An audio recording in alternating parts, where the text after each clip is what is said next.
Seriously আমি না বুঝতেছি না তুমি এরকম কেন করতেছো। তুমি আমাকে বলো, বিএসসির জন্য আমার কানাডাতে স্কলারশিপ সহ সব কিছু রেডি ছিল।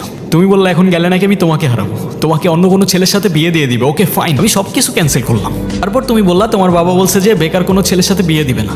আমি সব কিছু ছেড়ে আমার বাবার বিজনেসে বসা শুরু করলাম, যেটাই আমার এতটুকু ইন্টারেস্ট ছিল না। আমি আমার সব ইচ্ছা ছেড়ে তোমার জন্য পারফেক্ট হওয়ার চেষ্টা করলাম। তারপরও কিসের কমতি থেকে গেল যে তুমি আজকে এঙ্গেজমেন্ট রিংটা ফেরত দিয়ে দিচ্ছ? আরে আমাকে কারণটা তো বলো অ্যাটলিস্ট। কোনো কারণ নেই, আমার মনে হচ্ছে না আমাদের একসাথে থাকাটা possible. That's it. That's it? Seriously তোমার মনে হচ্ছে না আমাদের একসাথে থাকাটা আর পসিবল? What about me?